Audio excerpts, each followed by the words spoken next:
看。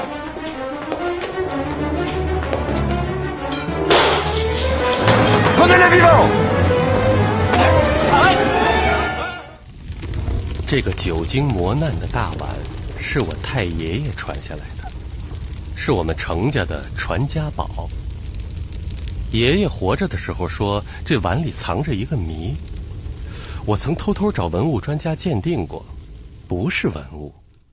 那么我的老祖宗这么瞧得起它，到底是为什么呢？这就是100年前的云南小城蒙自，一个少数民族聚集的地方，有彝族人、哈尼族人，还有安南人，就连红头发蓝眼睛的洋人都有。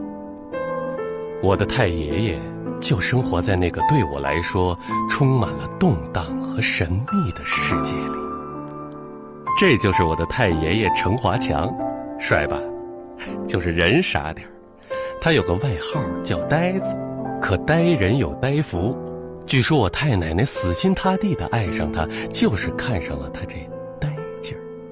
这是我太奶奶陈露儿，用我们今天的眼光看，她算不上漂亮，而当年在蒙自城，她可是远近闻名的滇南一枝花。她叫刘默沙，是我太爷爷的情敌，一辈子都不肯放过我太爷爷的那个人。故事啊，得从他讲起。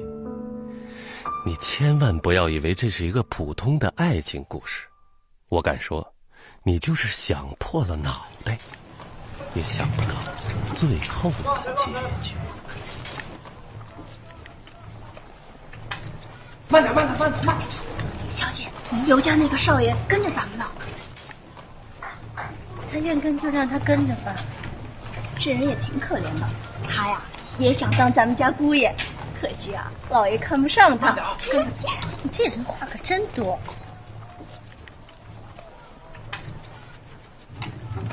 快点，跟上！快！弥勒什大人，这块土地已经是你们法国人的了，你们要修建领事馆，我们大清朝是准许了。不过，希望你们不要破坏我们中国的规矩，不要扰乱我县城的治安。日后若有什么纠纷，我们可以协商解决。现在法国领事馆奠基仪式开始。一岁德布。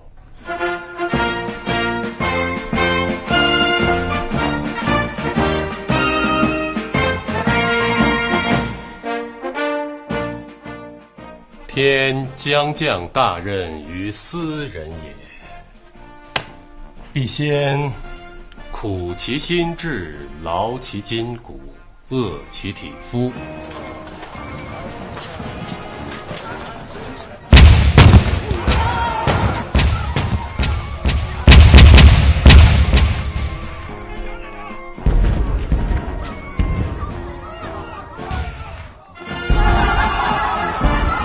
露儿小姐，没事了啊，你不用惊慌，默沙在此。小姐，我们该走了。你忘了，老爷可嘱咐过，让我们早点回去呢。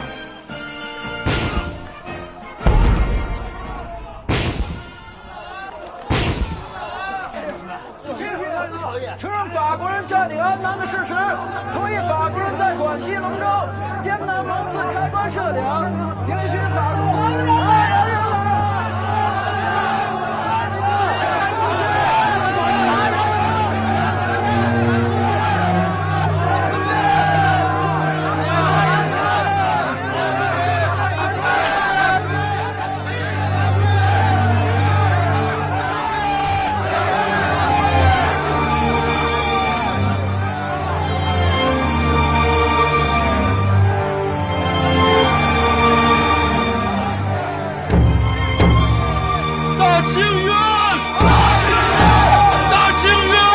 怎么，你们还要带兵来？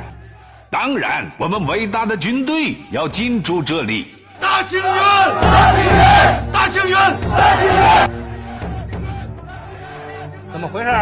可能有人喊冤。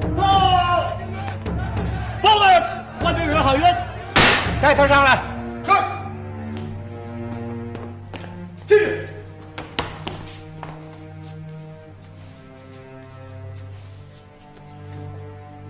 县太爷，我要喊冤。你是何人？蒙自读书人，程华强。说吧，你有何冤屈？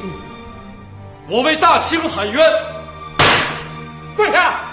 我为大清江山社稷喊冤。跪下！身为读书人，不好好读书，竟哗众闹事，你可知道，本县可以治你个妖言惑众、无视朝廷之罪。郑大人，你手里有兵，你为什么不把这些洋人都赶出去啊？你不知道吗？把洋人引进来就是引狼入室。你藐视本官，咆哮公堂！来呀，给我关进大牢！走！你们凭什么要把我关起来？走！我们大清朝明明打了胜仗，就参加这么屈辱的条约，为什么？我不服！不服！就是不服！走，下去，走。把牢房门打开，看什么看？走。进去。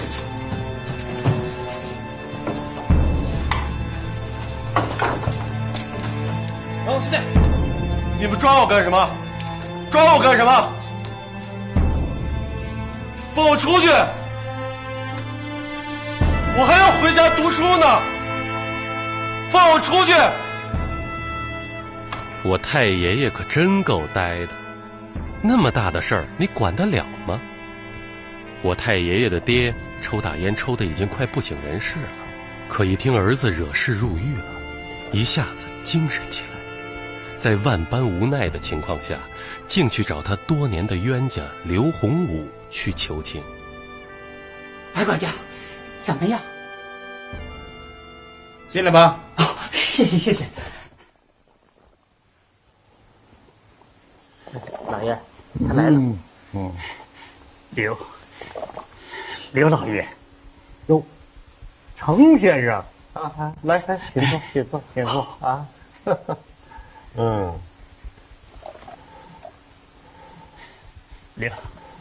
刘老爷，我遇着难事了。我知道你为什么来，华强的事儿啊，在县城是很轰动啊。华强年幼无知，冒犯了县太爷的威严。哎呀，他冒犯了县太爷的威严，那是小事啊，可他冒犯的是朝廷呐，那个是大事啊。求刘老爷，看在多年街坊的份上，在知县大人面前。程老伯，莫沙少爷，听说华强被关到大牢里了，真有此事啊？真有此事。哎呀，莫沙少爷，你和华强从小也是一起长大的吧？低头不见抬头见，你总不会袖手旁观吧？老伯，你放心吧，我爹一定会把华强保出来的。谢谢。您先坐。县衙怎么说的？县衙让出50两银子保他，还要一位德高望重的长者出面。哦，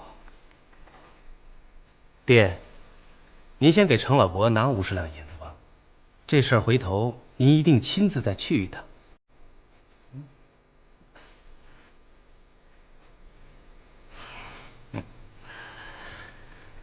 白三呐，哎，老爷，去领程老伯拿50两银子去啊。是老爷。谢谢刘老爷，谢谢刘老爷，谢谢莫沙少爷。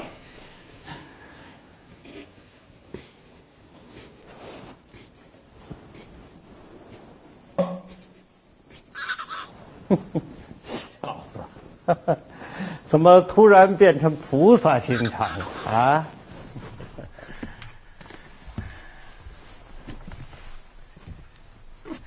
说吧，打算怎么算计程家呀？啊，爹，您都钻到我心里去了。这件事情我想了很久了，现在机会终于来了。我不明白，他们家已经穷得叮当响了，你还惦记他们什么呀？啊？爹，我要娶陈露儿。什么？程大西的女儿？对。爹，你别老大西大西的叫，人家开锡矿是不假，可是人家大名啊叫陈鼎德。哎呦，瞧瞧，还不是老丈人呢，啊，嘿，连大西都不让人叫了。哎呀，不是的，爹，我是怕您去提亲的时候，你不留神喊出大西来，再把这事搞黄了，您说呢？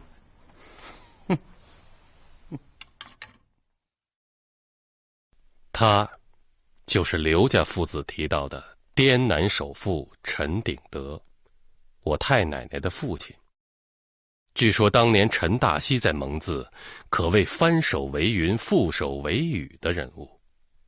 刘家明白，要想得到陈露儿，过不了陈大西这关，那只能是异想天开。老爷，刘老爷来了。哪个刘老爷？是刘洪武老爷。哦，他来干什么？从来都不登门，登门必有大事。接。是。哎呀，陈老爷，别来无恙啊！啊，刘老爷多年不登过陈鼎德的门了，有何见教啊？来，请坐。岂敢，请。哎呀，哎，陈老爷呀，恕刘某冒昧啊，有一事相求啊。哦，请讲。程老爷，犬子墨莎已经到了婚配的年龄了，不知道贵千金是否许配了人家呀？啊，原来是为这件事情啊。刘老爷就不必费心了，我家女儿已经有人家。哦，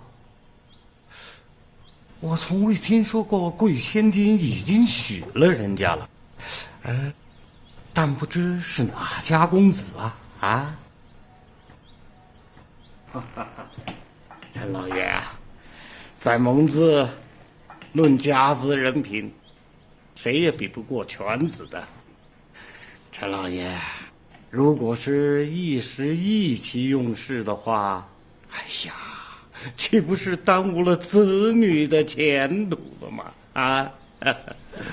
刘家有钱那是人人皆知啊，但我是有眼无珠，早已指腹未婚。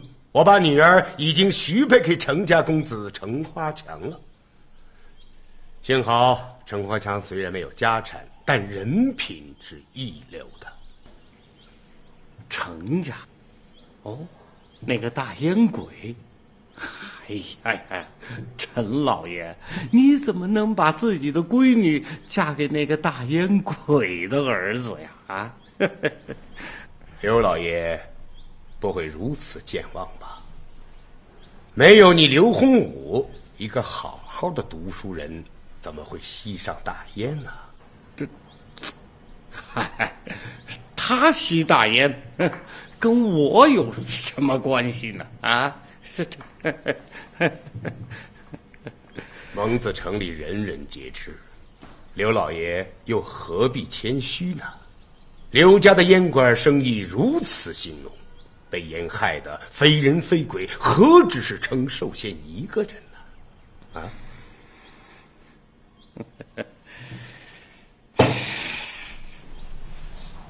陈老爷，既然闺女已经许了人家了，就只当刘某没有提过此事。打扰了。刘某告辞啊！管家在，送客。是。瞧见了吧？以陈大西的个性，他怎么会把臭名远扬的刘家放在眼里？他看重的是我太爷爷的人品，是读书人的高贵身份。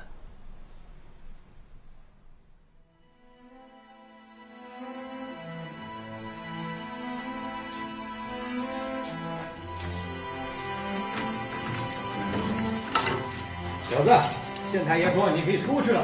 华强，华强，爹，你有救了！他们没打你吧？爹，我没事。收了，没事。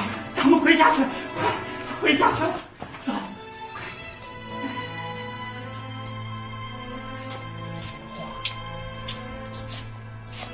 郑大人，多谢您了，起来吧，多谢您了。陈华强，你反省好了，在大牢里蹲了半个月，你就把洋人给蹲跑了吗？是啊是啊。哼！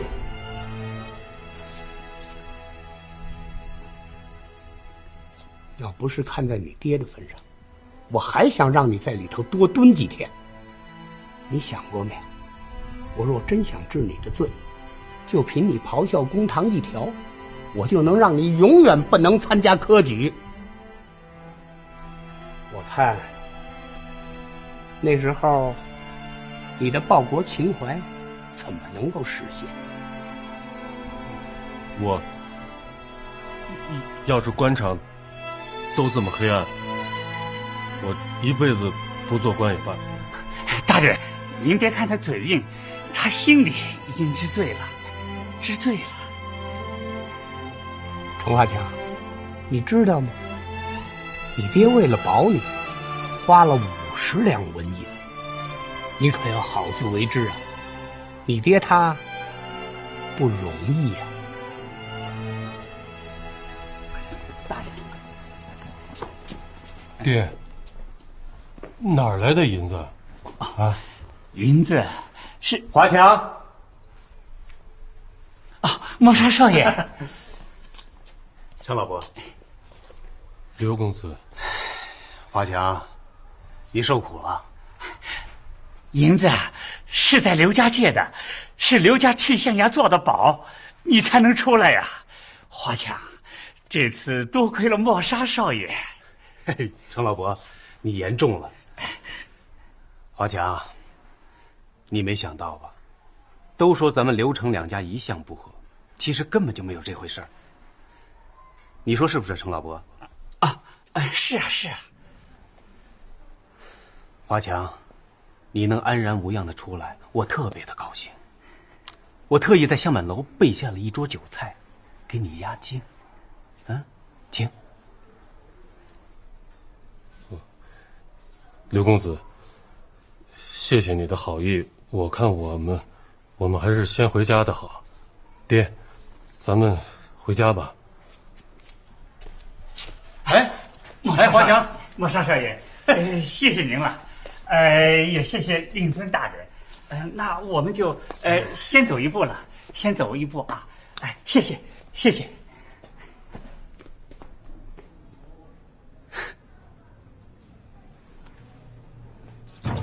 爹，您怎么能用刘洪武的银子？哎呀，华强，华强，爹不都是为了你吗？为了我啊？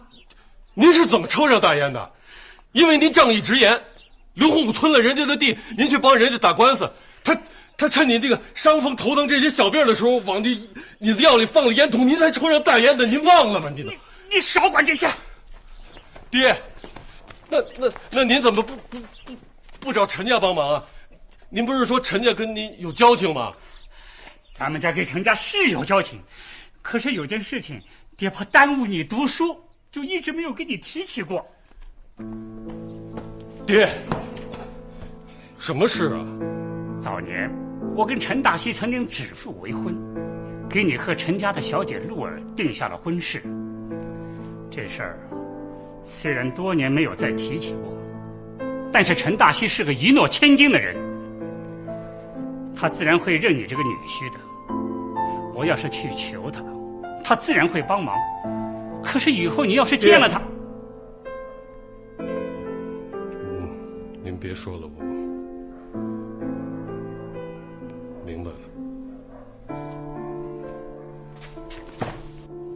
哎，华强，你在想什么？你不满意这门婚事吗？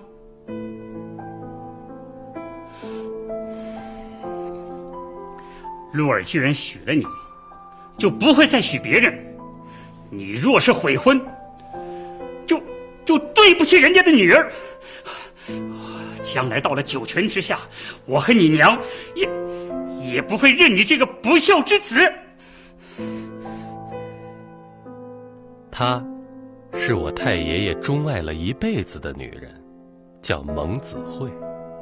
从法国留学归来，会说一口流利的法语。她不仅相貌出众，还敢爱敢恨，侠肝义胆。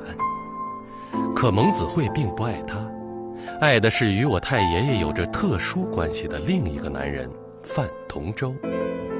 他有一半安南血统。范同舟参加了抗法的黄花党，从此他成了法国人的眼中钉。他是蒙子慧心中的大英雄。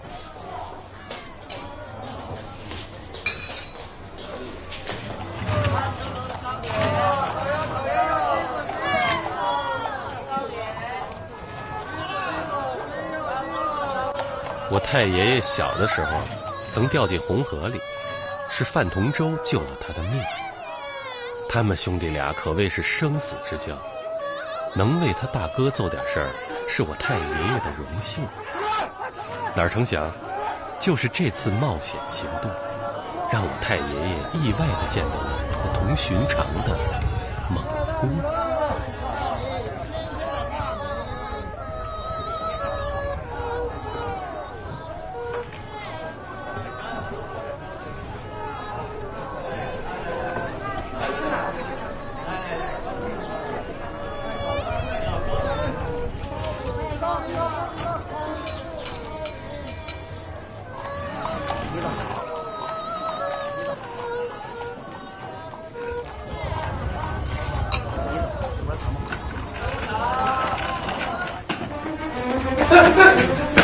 看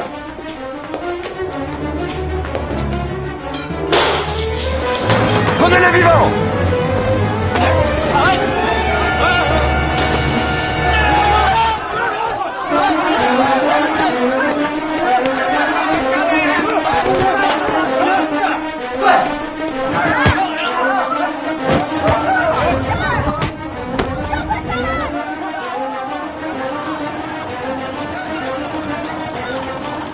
这位蒙姑娘的突然出现，让我那呆子太爷爷一下子惊呆了。她是我太爷爷从未见过的女性，她的身上有一种大家闺秀所没有的野气。就在那一瞬间，我太爷爷被彻底征服。Arrêtez-le! Arrêtez-le! Ils sont échappés. Merde!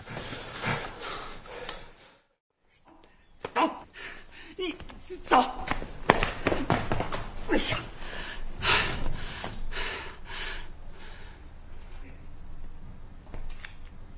华强，我知道你看不起你爹。你不是最敬孔圣人吗？今天你就当着孔圣人的面，你说今后打算怎么办？是读书上进，还是荒废一生，一事无成？哎，你既读圣贤书，对孔圣人你总不能不敬吧？孔圣人要是活到今天，也会带着他的弟子去救国救民的。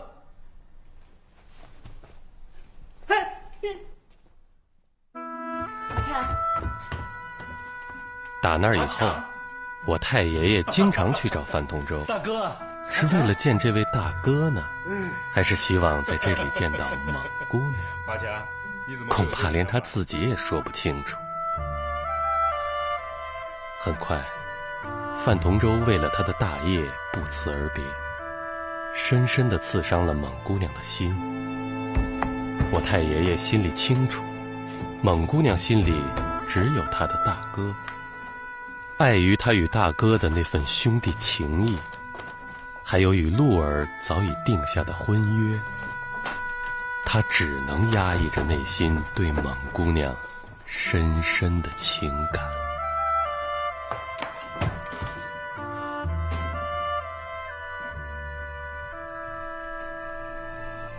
他答应要见我一面才走的，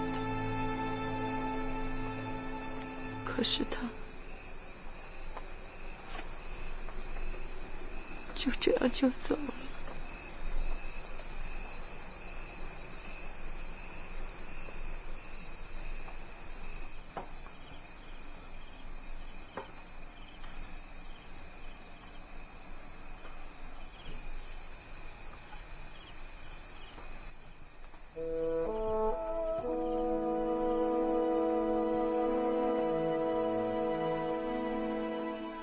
这一年似乎是我太爷爷的灾难年，不断的有难以招架和承受的大事在他的身边发生。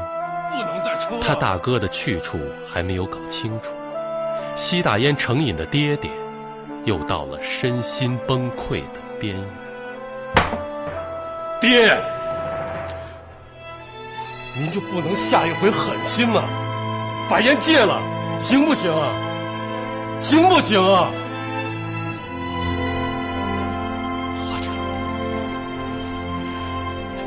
只要你答应爹一件事，我就戒。行，只要您能戒烟，什么事我都答应。你不要再为大清喊冤了，那没有用。大清朝输的还剩下什么了？只剩下孔圣人了。你要救大清朝，就得拜孔子，考功名。只有孔圣人能救天下，颁布《论语》，治天下。有了功名，上可报效国家，下可光宗耀祖啊！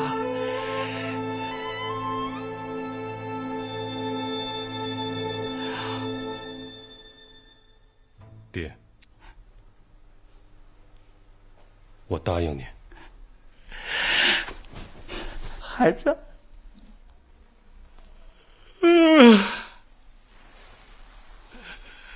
爹，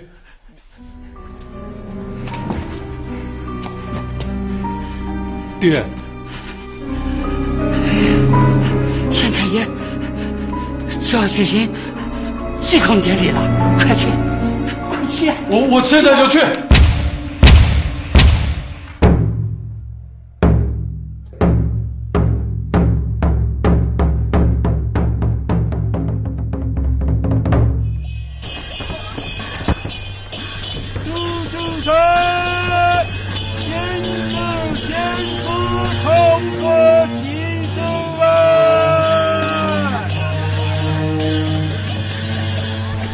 11年6月8日，良辰吉日，临安官民人等于大成殿祭祀大成至圣先师文宣王孔子。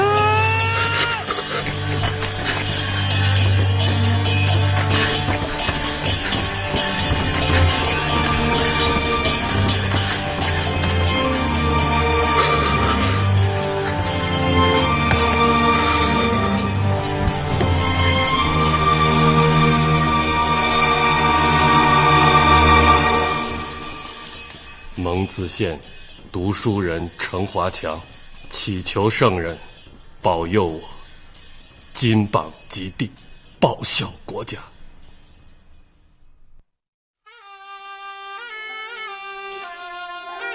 这位程老先生终于倒下了，终于被大烟吞噬。尽管我太爷爷多次祈求孔圣人保佑他考取功名，以此来解救父亲的性命，可都无济于事了。刘默沙为了达到自己的目的，又心生一计，他扮演成了大丈夫，来帮助我无助的太爷爷程华强。华强，丧事办的还算满意吧？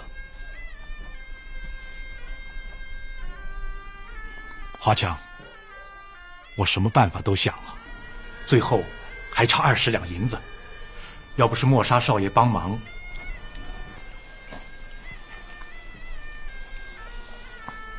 刘少爷，再次感谢你慷慨相助，欠你的银子，我一定尽快还你。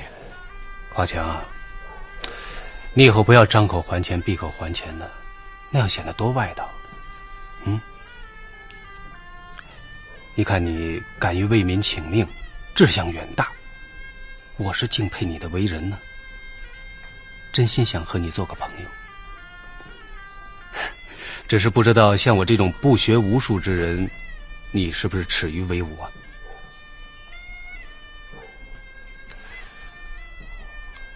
刘公子，我只是一介寒儒，你不嫌我穷，救我于危难之中，我已经是感激不尽了。至于交朋友，我自知身份地位，不敢高攀，望刘公子海涵。客气，你真是太客气了。好了，今天我就不多打扰了，以后有什么难处尽管跟我说。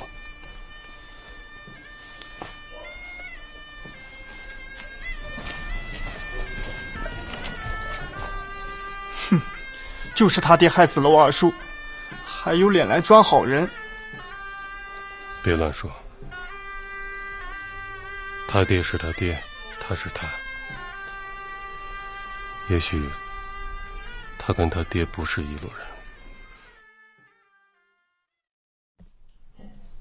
老爷，山下有2个洋人说要买锡。你告诉他，我陈大锡的矿从不卖洋人，请他们走。是，老爷，从蒙自回来的伙计说，程家公子已经从大牢里放出来了。哦，可是程家的老爷过世了。你怎么不早告诉我？孙先生，对不住，失陪了。管家在，备马回蒙子。是。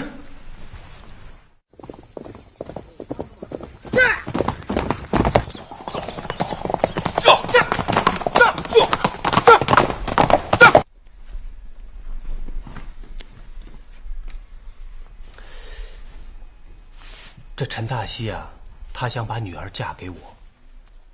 真的，他上门找过我爹，可是我爹说起你们2家曾经有指腹为婚这件事儿。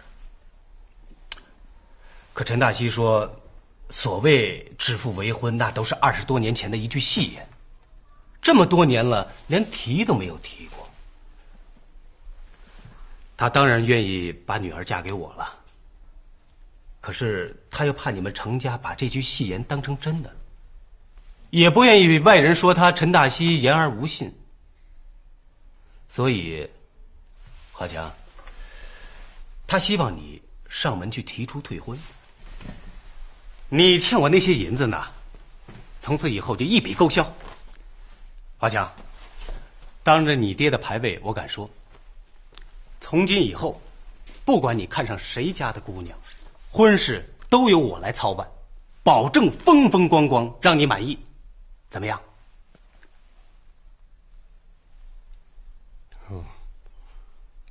可是我不能违背我爹的遗言。你爹并不知道陈家不想把女儿嫁给你们家了，对不对？如果他知道的话，我想他老人家也不会坚持的。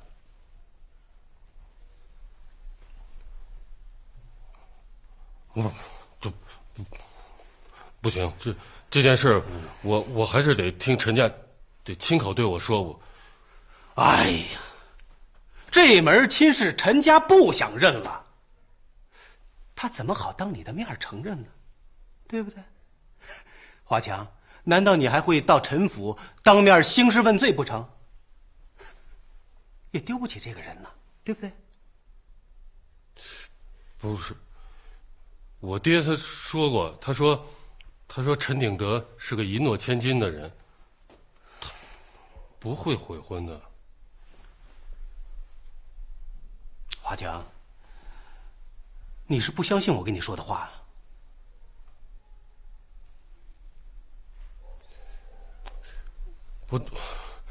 我得把事情搞清楚了。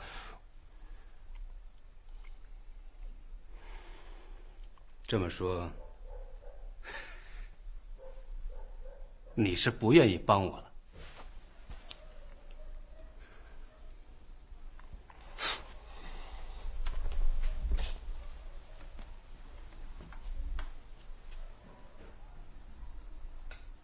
这不是我帮不帮你的事，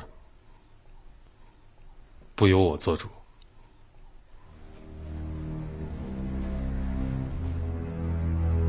华强，你爹已经不在了，你怎么做不了主啊？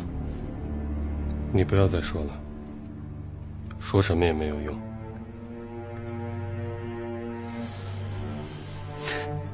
陈华强，如果不是我把你从大牢里救了出来，你哪有今天？你想想，我知道你是个大孝子，如果不是我刘默沙帮助你办丧事，你这个大孝子拿什么发送你爹？我帮了你这么多，为了一个女人你就这么报答我？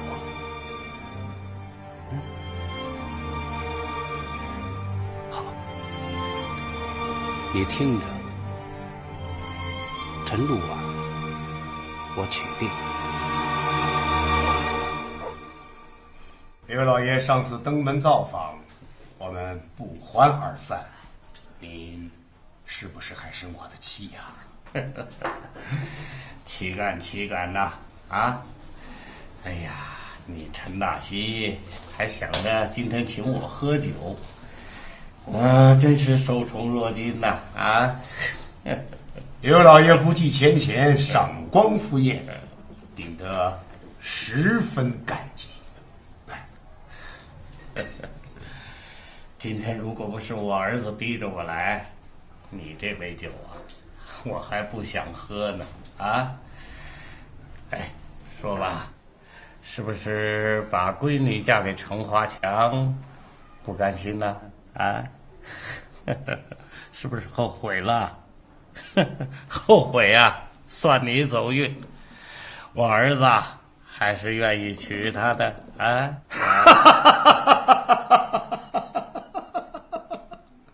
原来你今天是为这个而来啊！咱们不谈儿女的事儿，今天我这里有一本佛礼，要送给刘老爷。哦，来呀！是老爷。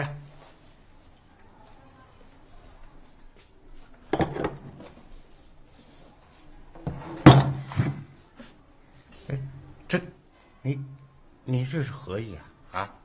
其实这不是礼，这是替一个人还债。还债？刘老爷帮我的老朋友程寿仙保出了他的儿子程华强，费银50两，还有令郎替程家办丧事的花费，您看看，连本带利，够吗？什么？你今天请我来，哦，就是为了还这点银子啊？刘老爷，银子要还，您的人情我也要领。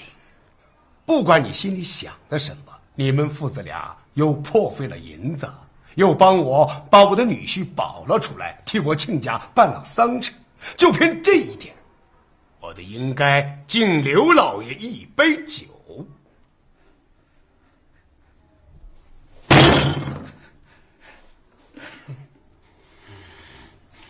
哼！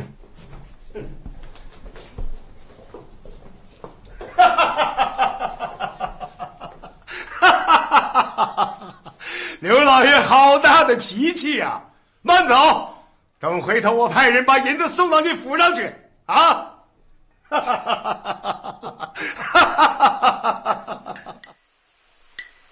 就这样，为了我太奶奶陆儿，刘默沙与陈诚两家结下了怨恨。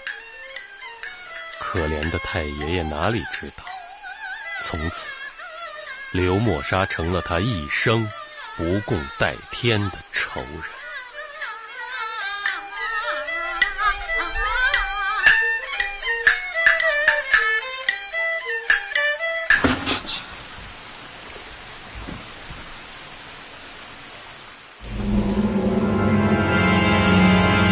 混蛋！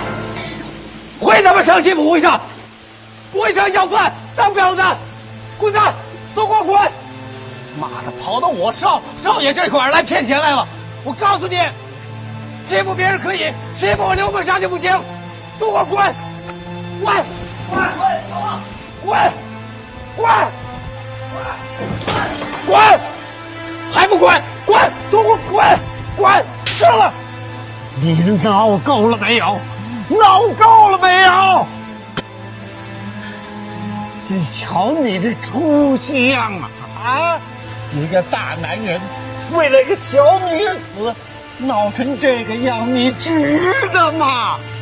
你还算我刘家的子孙吗？你，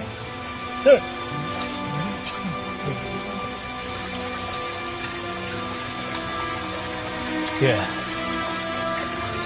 你骂得好。君子报仇10年不晚。他让我一天不痛快，我就要让他一辈子都不得安宁，一辈子。